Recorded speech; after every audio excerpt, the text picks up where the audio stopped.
ఓం శ్రీ మహాలక్ష్మియే నమః. అందరికీ నమస్కారం.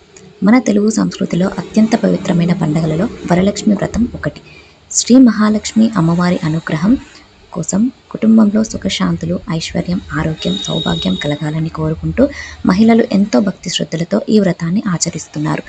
ఈరోజు మన వీడియోలో వరలక్ష్మి వ్రతం యొక్క విశిష్టత ఏమిటి, ఈ వ్రతాన్ని ఎందుకు చేస్తారు, పూజను ఎలా నిర్వహించాలి, వరలక్ష్మి వ్రత కథ ఏమిటి అనే విషయాలను తెలుసుకుందాం.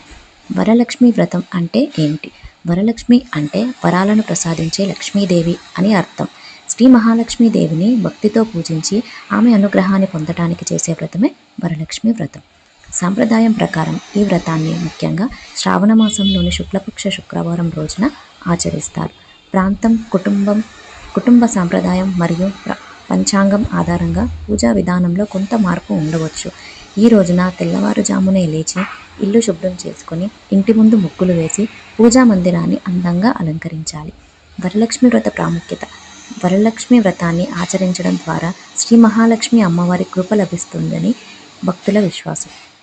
లక్ష్మీదేవి కేవలం ధనాన్ని మాత్రమే కాకుండా ధైర్యం, ధాన్యం, విజయం, విద్య, సంతానం, ఆరోగ్యం మరియు సౌభాగ్యం వంటి అనేక శుభ ఫలితాలను ప్రసాదించే దేవతగా పూజింపబడుతుంది. అందుకే ఈ వ్రతాన్ని ఎంతో పవిత్రంగా భావిస్తారు. ముఖ్యంగా కుటుంబ సభ్యులందరూ సంతోషంగా, ఆరోగ్యంగా ఉండాలని, ఇంట్లో ఎల్లప్పుడూ శాంతి మరియు ఐశ్వర్యం ఉండాలని కోరుకుంటూ ఈ పూజను నిర్వహిస్తారు. వరలక్ష్మి వ్రత కథ. పూర్వకాలంలో చారుమతి అనే స్త్రీ ఉండేది. ఆమె ఎంతో భక్తి శ్రద్ధలు కలిగిన మహిళ. తన భర్తను, కుటుంబ సభ్యులను ఎంతో ప్రేమగా చూసుకుంటూ నిత్యం భక్తితో దేవతలను పూజించేది. ఒకరోజు చారుమతికి స్వప్నంలో శ్రీ మహాలక్ష్మీదేవి దర్శనమిచ్చిందని పురాణ కథ చెబుతుంది.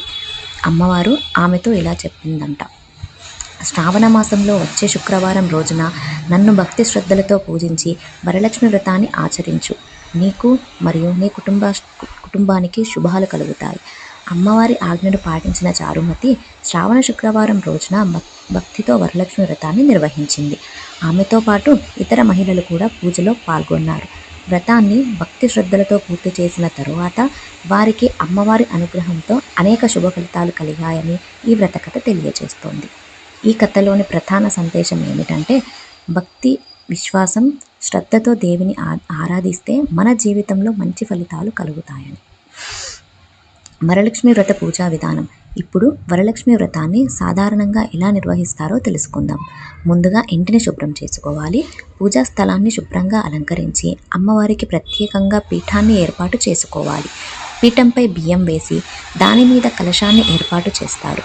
కలశంలో నీరు పోసి పసుపు, కుంకుమ, అక్షంతలు మరియు ఇతర పూజా ద్రవ్యాలను సంప్రదాయం ప్రకారం ఉంచుతారు. కలశానికి మామిడి ఆకులు మరియు కొబ్బరికాయను ఏర్పాటు చేసి దానిని లక్ష్మీదేవి స్వరూపంగా భావించి పూజిస్తారు. కొన్ని కుటుంబాల్లో అమ్మవారి ముఖాన్ని ప్రత్యేకంగా అలంకరించి చీర, నగలు, పూలతో అందంగా అలంకరిస్తారు. అమ్మవారికి పసుపు, కుంకుమ సమర్పించి పూలతో పూజ చేస్తారు.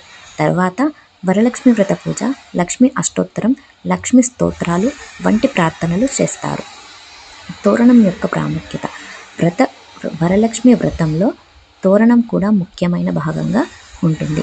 పసుపుతో తయారు చేసిన తోరణాన్ని పూజలో ఉంచి అమ్మవారికి సమర్పించి తర్వాత మహిళలు తమ చేతికి కట్టుకుంటారు. ఇది అమ్మవారి ఆశీస్సులకు ప్రతీకగా భావిస్తారు. కుటుంబ సాంప్రదాయం ప్రకారం తోరణం కట్టుకునే విధానం మారవచ్చు. నైవేద్యం. పూజలో భాగంగా అమ్మవారికి వివిధ రకాల నైవేద్యాలను సమర్పిస్తారు. పాయసం, పులిహోర, బూరెలు, లడ్డులు, గారెలు, పండ్లు మరియు కుటుంబ సాంప్రదాయం ప్రకారం ఇతర ప్రసాదాలను తయారు చేస్తారు. నైవేద్యం కంటే ముఖ్యమైనది భక్తి మరియు శ్రద్ధ. మనస్ఫూర్తిగా అమ్మవారిని ప్రార్థించి నైవేద్యాన్ని సమర్పించడం ఎంతో పవిత్రంగా భావిస్తారు. అమ్మవారిని ఎలా ప్రార్థించాలి? వరలక్ష్మి వ్రతం రోజున మనం కేవలం ధనం కోసం మాత్రమే ప్రార్థించకుండా, అమ్మ, మా కుటుంబ సభ్యులందరికీ ఆరోగ్యం ఇవ్వాలి, మా ఇంట్లో సుఖశాంతులు ఉండాలి, అందరికీ మంచి బుద్ధి, ధైర్యం, ఐశ్వర్యం ప్రసాదించాలి, మన జీవితంలో ఎదురయ్యే కష్టాలను అధిగమించే శక్తిని ఇవ్వాలి, ఎల్లప్పుడూ నీ అనుగ్రహం మా కుటుంబంపై ఉండాలి అని మనస్ఫూర్తిగా అమ్మవారిని ప్రార్థించాలి. వరలక్ష్మీదేవి అనుగ్రహం. శ్రీ మహాలక్ష్మి అమ్మవారు సంపదకు మరియు శుభానికి ప్రతీక. అమ్మవారిని భక్తితో పూజించడం ద్వారా మన ఇంట్లో శాంతి, సంతోషం, ఐశ్వర్యం మరియు సౌభాగ్యం కలుగుతాయని భక్తుల విశ్వాసం. అయితే పూజలో ప్రధానమైనది మన భక్తి, నమ్మకం మరియు మంచి ఆలోచనలు. మన జీవితంలో ఇతరులకు సహాయం చేయడం, పెద్దలను గౌరవించడం, అవసరంలో ఉన్నవారికి సహాయం చేయడం కూడా దేవుని పట్ల భక్తిలో భాగమే. ఇలా వరలక్ష్మి వ్రతం ఎంతో పవిత్రమైన పండగ. ఈ పవిత్రమైన రోజున ప్రతి ఒక్కరి ఇంట్లో శ్రీ మహాలక్ష్మి అమ్మవారి అనుగ్రహం, సుఖశాంతులు, ఆరోగ్యం మరియు సంతోషం నిండాలని మనస్ఫూర్తిగా కోరుకుందాం.